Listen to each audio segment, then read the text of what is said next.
These days, women are in every profession that you can imagine. But it wasn't long ago when that wasn't the case. One local woman who broke barriers in the male-dominated construction industry shared her story.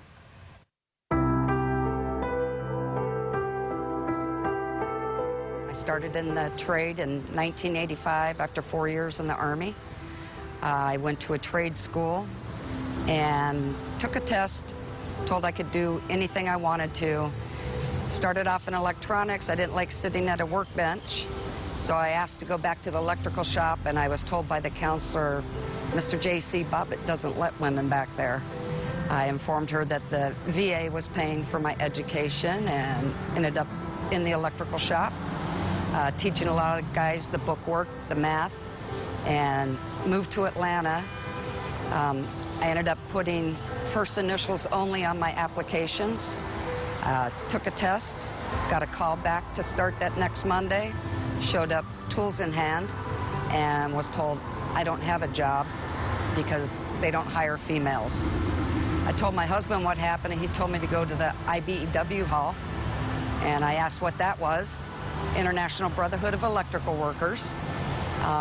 Told them what happened to me. 2 months later, I was a first-year apprentice. One of the biggest challenges is you're going to find that you have to work twice as hard, be twice as smart to get half the recognition. With so many challenges and everything stacked against you at the time, what gives you pride that you held on, persevered, and made it in construction? I am Irish. Maiden name is O'Neill, so there's a stubborn streak there. I just went out there and did the best I could, listened to a lot of not so nice things, and just pushed on, persevered. And the thing I'm proud of is I've been able to get a job no matter where in the country or the world I'm at. I've always been employed, and if it wasn't for the IBEW, that wouldn't have been possible.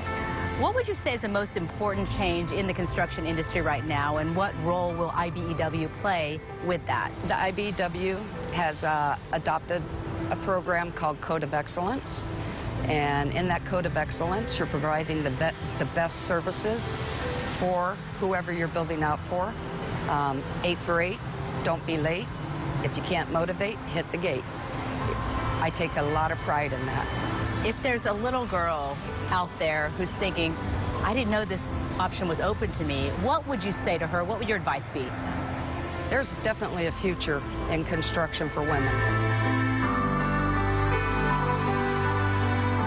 You really, really have to be strong in math. Plumbers, electricians, carpenters, they all take math.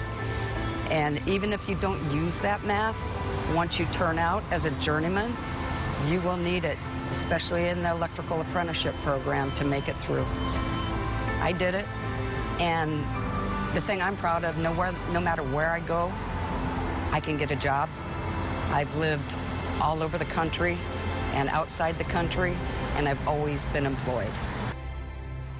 I love her story. Even in the name of the union, it's International Brotherhood of Electric Workers, that she's making it. It's the journeymen, but showing that women can and do make it in male-dominated professions. Yes, and of course, women like her, you know, the more that you see in the profession, it paves the way for the up-and-coming females as well. I mean, I'm sure there's young girls even watching this right now. Oh, see, I can get into construction. Or 2 women hosting the show. Yes. They said that you wouldn't see the days where you would see that, and now you do it on Take 2 every day, and you get a chance to do it when you fill in. Yeah, so super lucky. And again, it was because folks before us have paved the way. So it's really awesome to see her breaking into that industry. But not only that, doing it so successfully. Exactly, and having that stubborn Irish streak.